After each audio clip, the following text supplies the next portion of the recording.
Donald Trump ने Iran को फिर दिया अल्टीमेटम। ट्रंप ने एक बार फिर ईरान को धमकी दी है। एयरफोर्स वन में पत्रकारों से बात करते हुए ट्रंप ने कहा, ईरान इस समय पूरी तरह से बर्बाद हो चुका है। उन्हें परमाणु हथियार बनाने की अपनी महत्वाकांक्षा छोड़ना ही होगा। उन्हें अपनी परमाणु धूल भी हमें सौंपनी होगी।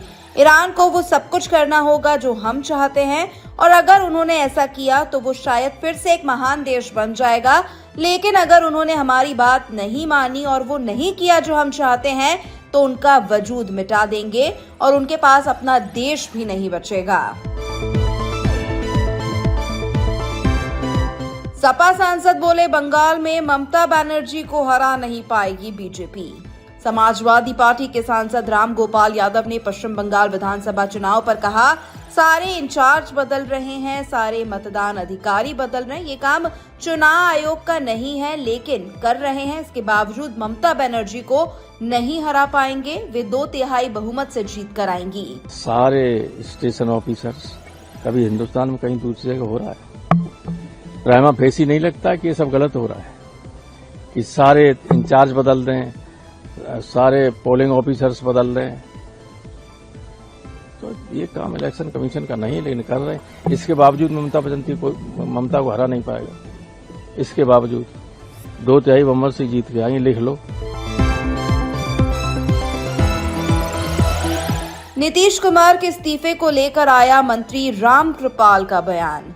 नीतीश कुमार के मुख्यमंत्री पद से इस्तीफा देने के सवाल पर बिहार सरकार के मंत्री रामकृपाल यादव ने कहा, अगर आज अंतिम तिथि है तो विचार करेंगे। जब राज्यसभा में निर्वाचित हो गए हैं, कुछ न कुछ निर्णय लेंगे। इस मार्च है और अंतिम तिथि है नीतीश जी को और नितिन नवीन जी का वो इस्तीफा देने का आज।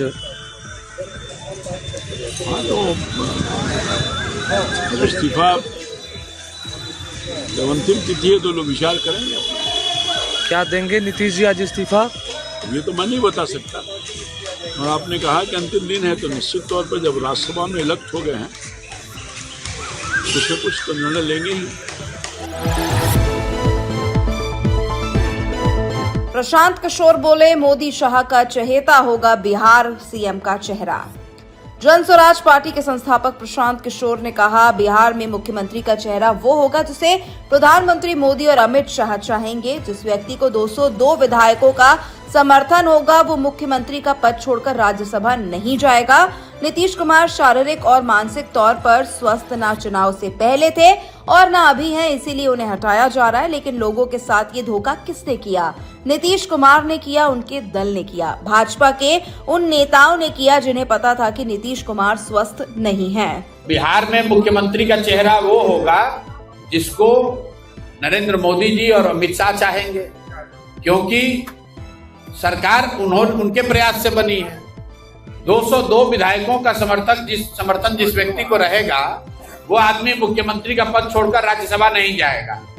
ये बात जन स्वराज की जो बात हमने कही है, प्रशांत किशोर ने जो कहा है, उसको प्रमाणित करता है कि 202 विधायक होने के बावजूद आज नीतीश कुमार को पलायन करके दिल्ली जाना पड़ रहा है।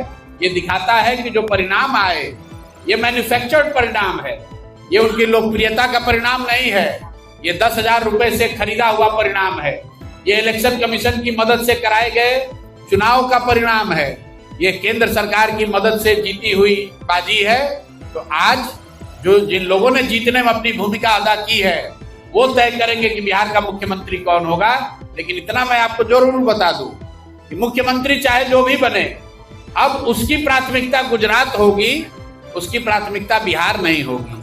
उसकी प्राथमिकता ये होगी कि गुजरात के फैक्ट्रियों में, सूरत में, वापी में, जामनगर में जो लाखों बच्चे बिहार के काम कर रहे हैं, उन फैक्ट्रियों में 10-12 हजार रुपए में काम करने वाले नौजवानों की संख्या कम न पड़े। उसकी प्राथमिकता ये नहीं होगी कि गुजरात के 15 लाख 20 लाख जो श्रमिक हैं बिहार के, जो गुजरात में काम कर रहे हैं, वो आके बिहार में काम करने लगे। पहली बार ऐसा होगा कि बिहार को कोई ऐसा व्यक्ति चला रहा होगा जिसकी प्राथमिकता गुजरात का विकास होगा।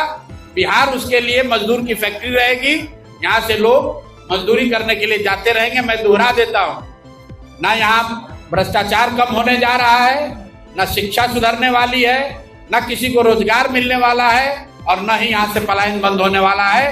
और जितने लोगों ने कहा है अगले 4 वर्ष में बिहार की जनता देखेगी जैसे मैंने कहा था कि नीतीश कुमार मुख्यमंत्री नहीं रहेंगे, परिणाम चाहे जो भी हो, नीतीश कुमार को जाना पड़ रहा है। आप लिख के रखिए, बिहार में भ्रष्टाचार कम नहीं होगा, बिहार में शिक्षा नहीं सुधरेगी, बिहार में पलायन बंद नहीं होगा, क्योंकि जिन लोगों को हमने मिलकर जिताया है वो चाहते हैं कि बिहार में बेरोजगारी रहे, ताकि 10-12 हजार रुपया में काम करने के लिए लोग गुजरात में मुफ्त का मजदूर मिलता रहे। इसलिए बिहार में फैक्ट्री नहीं लगेगी और आने वाले महीनों में आप खुद देखिएगा, पत्रकार भी देखेंगे और समाज भी देखेगा। चैत्र मास शुक्ल पक्ष द्वादशी पर हनुमानगढ़ी में उमड़ी भक्तों की भीड़। चैत्र मास की शुक्ल पक्ष द्वादशी के अवसर पर आज सुबह अयोध्या के सिद्धपीठ हनुमान मंदिर में बड़ी संख्या में भक्त पूजा अर्चना करने के लिए पहुंचे।